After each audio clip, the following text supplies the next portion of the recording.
your mouth.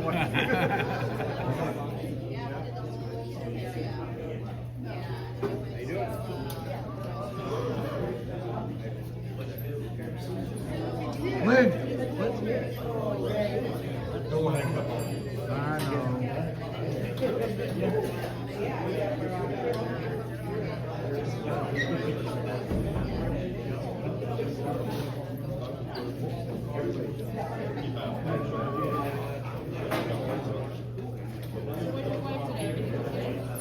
This thing is counting down. Is it going to tell me it's going to shut off when it counts down? No, he's recording right now. Is he recording? Yeah, he said it started so you don't have to come back and wake it back up and put his code in.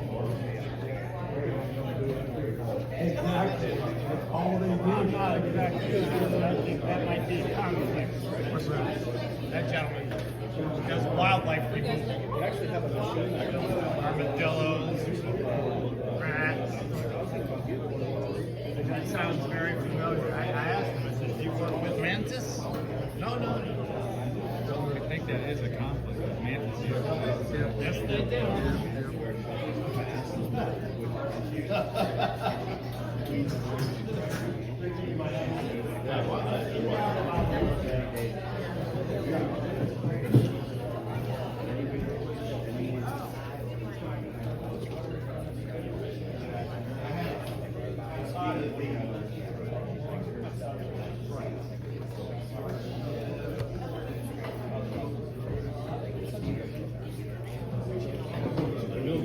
Ronnie.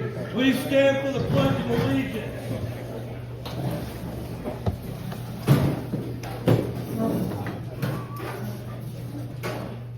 I pledge allegiance to the United States of America and to the republic for which it stands, one nation, under God, indivisible, with liberty and justice for all.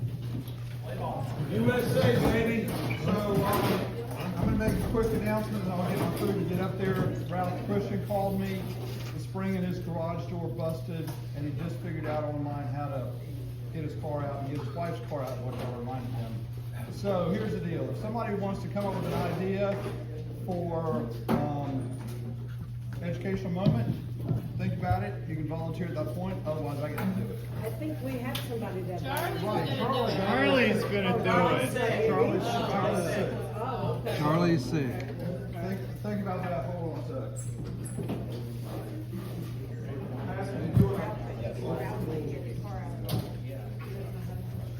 Actually, I'm going to leave some here and I'll turn over to Michelle to do more report.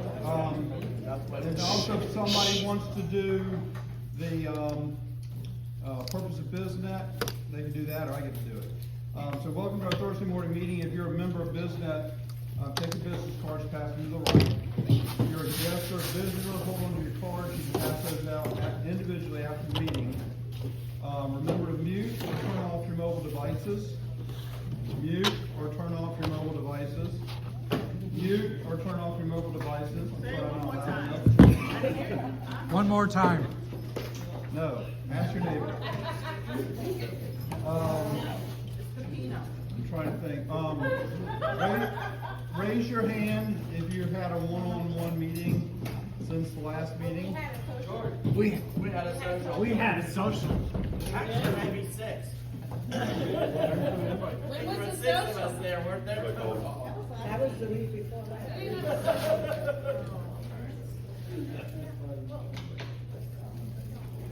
Oh.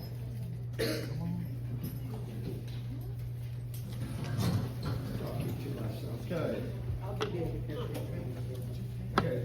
You're gonna do the educational moment. And develop the awesome bell ring turns. Just have plenty of practice with Friday Friday. Remember, it's a minute, not 30 seconds. Okay. So here's the purpose of business. If you're new or recently new member, I've been doing networking stuff. I guess I was in BNI chapter 1998 in Augusta, Georgia.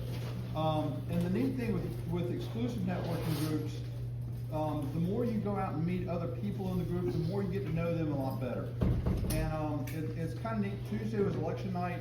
I knew there were a couple people in our group that were following that stuff. Most people are very apathetic. But I sent the link directly to the website to Linda, to Dr. Reed, and to John Draper. You know, here's the link. You click on it, boom, you pull up all the election. It was awesome. And that's because of the one-on-one meetings, you get to know people a lot better. You get to listen to them in the meeting what they're, some of the things they promote. And you can help other people, not just with business. But the main thing is a lot of times you run across somebody with a problem, and we've got somebody in this group that you can say, you need to call this person. You need to say it with enthusiasm. You need to say it with conviction. And a lot of times you've already used that person's services. You can speak from a personal experience that you can talk to your friend or other customer about, here's why you need to do business with this person. So that's the purpose of Biz-Net. Michelle? Good morning, Biz-Net. I'm Michelle Riley. I am your membership chair. To become a member of Biz-Net, you need to attend 4 meetings in a row, be sponsored by a member of good standing, fill out the application, and be approved by the board. Once you're a member of Biz-Net, you must attend 2 meetings. If you miss, during the 4th week, if you miss 2 meetings in a row, or 3 meetings in a rolling 13 weeks, you're on probation for 4 weeks. During the 4-week probation, you must attend all 4 meetings in a row to come off of probation, and you will speak after all members speak. This week on probation, we have Mark Carlin, Dave Beaver, Doug Logan, Ronnie Martinez, Donate Falls, Lynn Roden, and Michael Sauvigny. Do you have any questions? Yeah. Heavy group. Yay, Kristen, you're hot. You gotta get everybody to know. Kristen's hot. Thank you. Really, let's thank my little one's help. So, it is a blessing. Good morning, Biz-Net. Judy Goody. For your educational moment. People like doing business with who they know, who they like, and who they can trust. Now, what does that mean to us? We come here each and every week. I've been here 15 years. It's a very long time. And we come here each and every week, and we pretty much know what each other one of us does. And most of us, I assume, after so many years, like and trust one another, and that's why we pass out referrals. However, nothing compares to when you have a one-on-one with someone. I promise you that when you have a one-on-one with someone, you will find out things that make you say, really? Oh wow, I didn't know you was Puerto Rican. Really? Yeah. And the only reason most people find that out is because most times my girls will call me and then I start speaking Spanish. And oftentimes people say, what language was that you were speaking? So, when you don't have a one-on-one with folks, you think you might know them, because that 1 minute, I promise you, it's really not enough time. And if you go to another network group that you only get 30 seconds, it's definitely not enough time. So I encourage all of us, no matter how long, myself included, I'm guilty of it, no matter how long we've been here, let's start having one-on-ones with each other. Okay, I'm gonna make that commitment to start reaching out to you guys and say, can I have a one-on-one with you? And you better not say no, not when it's You have now, that's been your educational moment, you have now been informed. And by the way, I am your new, from a long, long time ago, I'm your new bell ringer, and y'all know I. You are in trouble. You got 1 full minute, and when you're done, you're gonna hear that. And if you keep talking, you're gonna hear that, and if you keep talking, I'm gonna be like, I'll beat you up. Thanks, Judy. That out. Okay, my awesome vice president reminded me I missed a couple things on the agenda. If you're a guest or a visitor here, stand up, just give the name of your business, and your name. I think, you? Did you just say guests? yeah. I'm sorry about that. My name is Braden with Wildlife Protection. We do wildlife removal and prevention. This is my first time here. I was invited by Mr. Roger over there in the corner, and just very grateful to be here. Welcome, Brandon.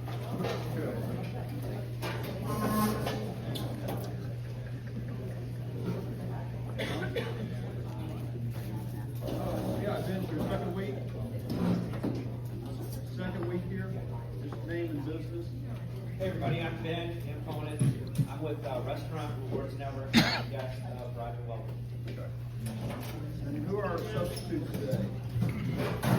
Stephen, somebody? Don Nichols. Jonathan. Jonathan Waldman.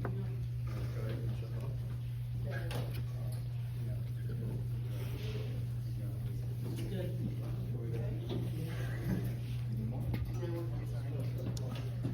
Okay, we did a one-on-one, okay, Bill Evans and Kelly Houston, Michelle Riley, that's the moment. Okay, who is our business speaker today? Mr. Roger. Roger was born in Ohio, a small town halfway between Columbus and Cleveland. It's known for Mansfield's Bay Reformatory. This is where part of the Shawshank Redemption was filmed, and part of the old prison is now open for tours where the film was made. He's the youngest of four. He has three older sisters that are very well successful. Dr. Renee Waldman, Dr. Rochelle Waldman, and Rhonda Waldman. Roger has one child, Ayana, who is 11, going on 21. He started mowing lawns and shoveling snows when he was in 6th grade. He did this for many years and later bought more equipment and trucks to do bigger jobs in high school and college, and he later expanded to Easy Ride Lawn Care and snow removal 529 Ride. He partnered up with college buddy Scott Hall and bought more trucks and equipment, and they both worked their way through college and worked part-time at Red Lobster when there was no grass to mow or snow to plow.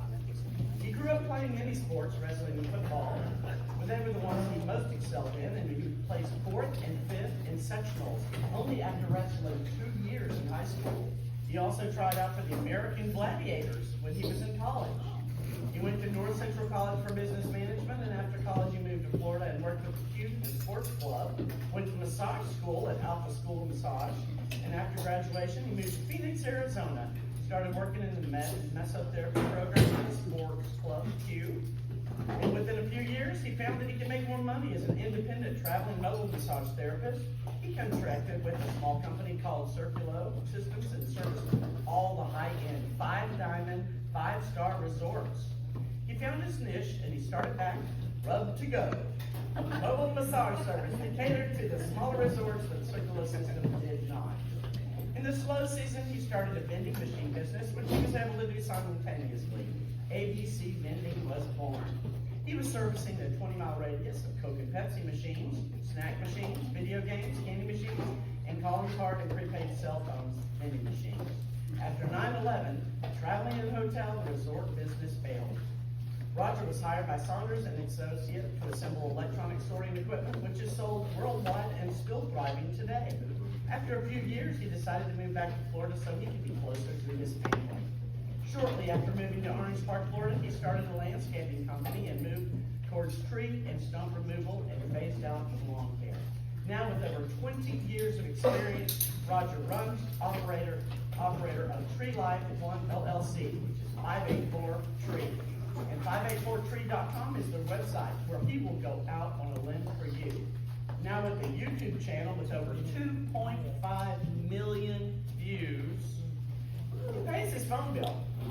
Let's give Roger a tremendous welcome. The tree man, Roger Waldman.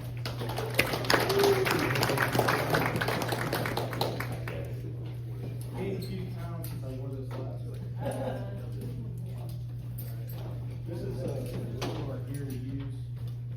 Now we have a bucket truck, so this isn't like our first line of defense. So this is like what we wear if we can't get to the tree with the bucket truck. To sort of explain kind of what sets us apart differently from the other tree services. First of all, I still do all my own estimates. I'm on the job site from start to finish. We also use bob kittens instead of bobcats. There's a little brochure to pass around on each side. It's a small machine you stand on. It's kind of like a lawnmower with a grapple. So we can go through fences, go through small areas, not break anything, pick up like maybe 1,000 pounds, and come back with it. If it's not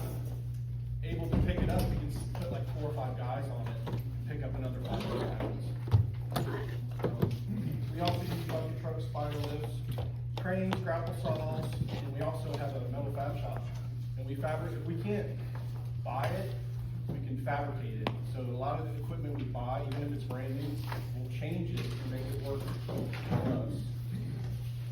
We have over 40 different attachments for our skid steers. Half are bought and half are made in our fab shop. We do everything from dangerous trees over houses to grinding stumps next to foundations and everything in between. We do selective land clearing so we can brush hog, remove smaller trees and not destroy the big ones. Because a lot of companies will come in and they'll basically cut everything down and they'll change the ground level. So you have these big beautiful houses and 4 years later, all these huge trees are dying. And so then you have to go in and it's very expensive to remove the trees once the houses are in place. We also have a variety of smoker wood. We have so many trees that go to the landfills now, and we take a lot of that stuff and we create firewood from it. But most of your companies now, they just take everything to landfill, so all that wood is basically destroyed. I'm going to show you some of the equipment we use. This is one of my belts that I've used for almost 20 years. And my guys finally cut it in half and retired it. They're like, this is not good climbing, sir. So I sewed it back together and I just use it for cross. Do you really want to touch it? I washed it. It was like really dark. This is a whoopee sling. It's basically what we do. I think someone was talking about this earlier. We take this and wrap it around the tree, and then basically this holds it in place. And one man can basically wrap a rope around here and hold like 2,000 or 3,000 pounds with like 2 fingers. So this is one of the go-to. And then also too, one guy can pull it, or the other, you can actually, one man can actually lower a 2,000 pound limit and walk it right down and lay it right down next to the truck. So that's, and all these devices are more expensive than you think. Like just this whoopee sling here is like $300. And then this little device is like $200. Wow. So everything we have is $400 or $500. The cheapest chainsaw we have now is $300-400. This gear, these are one of the most comfortable climbing spikes you can get. They're like $400. You make one more set that's carbon fiber, it's like $600. This is basically what allows you to climb up the tree. So basically take your lanyard, which there's steel inside this. So there, you can see there's a neck right there. A lot of people use rope lanyards, and what will happen is when you're climbing up the tree and you're cutting, if you would have a rope lanyard and you nick it, you can fall out of the tree. So I always use a metal lanyard, and also too, when I'm climbing up the tree, just throw this up, throw this up, throw this up, and then you usually have 2 of these on you because once you go to a limb, you have to disconnect and reconnect. So a lot of times I'll have a spare, I'll put that on before I connect to the next limb. Those are spikes on the Yeah, these are your spikes, and the difference is here, these are tree spikes. Pole spikes are shorter, because you have to go through the bark. These are a little bit longer than normal. How do you get your tie offline up there? This is purple. And believe it or not, I used to laugh at my guys that taught me how to do this. I was throwing it like this. And I would get it maybe 20 feet. And so he's like, get out of here. You went like this. And I'm like, okay, Grandpa, show me something. So believe it or not, if you throw it like this, I can throw this thing like 150 feet. Wow. Because you can use your whole body. Yes, I'm trying. So I carry one of those with me, a smaller version. So if I'm up in the bucket up there in the tree, I can throw it from the tree. But normally we have a bigger one. It's a bag like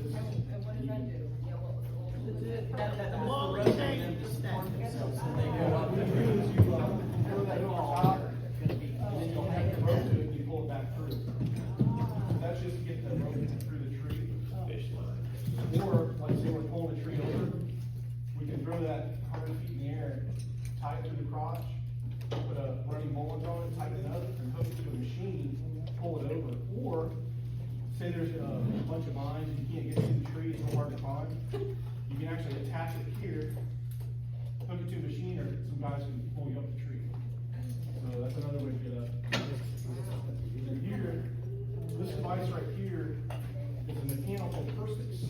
Because normally, you can basically tie a knot in the rope, and you can actually rappel down. But now they have these devices like this, are $400 or $500. You can just connect in, and just pull on this little device here, and rappel from that. So, normally, your rope's connected here, and then on the other side, you can just pull back around. So, there's all kinds of devices like this that you can use for either rappelling or pulling trees over, or say there's a tree by the house, and basically you don't have a clear line of sight, so you can hook this to another tree, and basically you can use the pulley to pull the machine this way, so you can pull the tree over, even though the machine's on the other side of the house. So there's all kinds of devices like this, and they all have to be certified, and most of the things we use, like these carabiners, these are like good for 3,000 pounds, 4,000 pounds.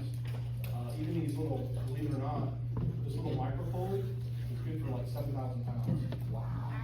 So, what the size for you, even that little device that's going around will hold like 8,000 pounds. Just this gear, this setup here, just this gear, this and this is like over $1,500. People are like, is tree work expensive? I'm like, yeah, it kind of is. Because not only is equipment expensive, it's the most dangerous job in the world. So every time you go out, you never know. Because you could be climbing a tree and look perfectly healthy, and it can be completely rotten underneath. So that's why we charge what we charge, and that's it. So. Well, Ryan, what is the most dangerous situation? That's different. The most dangerous job, I think, was, well, there's been a lot of them. You don't realize until you're there, but there was a dead tree, and there was no way to climb it, there was no way to get any equipment to it. So I have a friend that has a crane, he actually, there was power lines all the way around it, he raised me up and basically held that crane over top of everything, and I basically just removed the tree and rappelled it down over top of everything. So that was probably one of the most dangerous jobs. The most unique job, we had a customer that had trees inside a court like this. The building was built all the way around it. So we had to basically crane everything outside of that area, and we built a special device and welded on our stump grinder, so that they picked the stump grinder up and picked it up over the building and set it inside. We ground all the material out, and then I bought one of those big, you ever seen those big bags they have at Home Depot? They hold like 2,000 to 3,000 pounds, and basically it's a big dumpster, but it's made out of material. So we were able to set about 4 of those, fill all the material up, and then crane it out. Wow. So we can do about anything.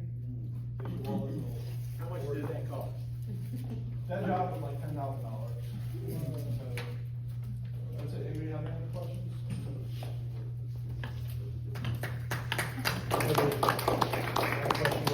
What's your coverage area as far as service? Like what do you serve? Well, we do, it depends on the season.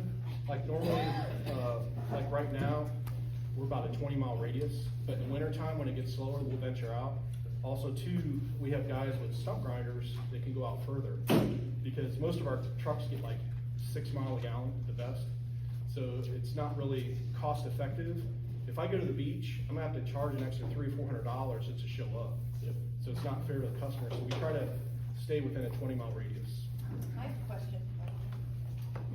You are one of the most ambitious and creative entrepreneurs that I know. So if you were not doing this business, what would you be doing, or what would be your next venture? Well, I didn't put it in, well, I was an electrician for like 4 years, and that's like my love. Electric cars, electric vehicles.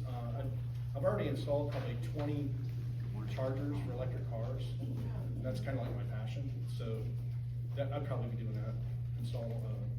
something to do with electric vehicles, solar, or charging You'll stations. never be unemployed.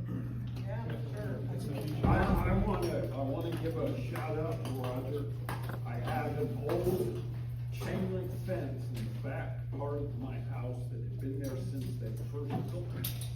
Nobody wanted to touch it because it was behind trees and up against my neighbor's fence, it was overgrown. Roger brought his bobcat out there, and he was able to use that equipment to strap on those aluminum, fence posts and just extract him from the rest. Yeah, I found out over the years that, wheel machines just tear up yards, and so everything I buy now has, tracks on it. So believe it or not, tracks, if you have a good operator, it's the best thing, cause you can, the pressure on the ground is hardly anything. If you turn really slightly, like make a big arc, it basically doesn't do anything to the yard. My point is Roger can do almost anything. I have a shout out for him too. I tell you, I have a pecan tree in my front yard, which is really the only big tree in my yard, and it's on the west side of the house. So needless to say, my home is very warm without that tree. And pecan trees, if you know, they are the last to bloom. And I had, another guy who just happened to be cutting trees next door, and I got an estimate, and I knew that I wasn't gonna go with him, but it's always good to get estimates, just to kind of get a feel of how much. Called Roger, Roger says, this tree's not dead, I can save this tree, I can do this, and he trimmed it, and blah, blah, blah, blah. It looks amazing, it's still alive, and, you know, gives me a little bit of shade for my front yard, and gives me shade for my home, and, I think you guys remember several months ago, we had a neighbor fall down from a tree, just planning on trimming just a little limb. It wasn't a big deal, but unfortunately, he fell and hit his head on the concrete in my neighbor's driveway. And Roger came like within days to come and completely remove the tree, so the wife didn't ever have to see that tree again. So, he's definitely diligent, and he cleans it up, and you don't even know that he's ever been there other than the tree is gone. He does an excellent job. Yeah, I Having have my a shout house out. did a great job. Yeah, Just me like too. this chainsaw here, I mean, this is a baby one, I didn't wanna bring a real one for oil everywhere. But everything I have is, basically landed off, so even if I'm using the saw, if I drop it, it's tied into my side. So a lot of people, they drop their saws, and, I've seen accidents where it actually hit people. So, yeah, everything has to be landed off. When we're in the bucket truck, we have straps, so basically if anybody falls, that, we have a fall safety. Life is one of the best examples of the reason for becoming a professional. Yes. Along with you. Okay, thank you, Roger.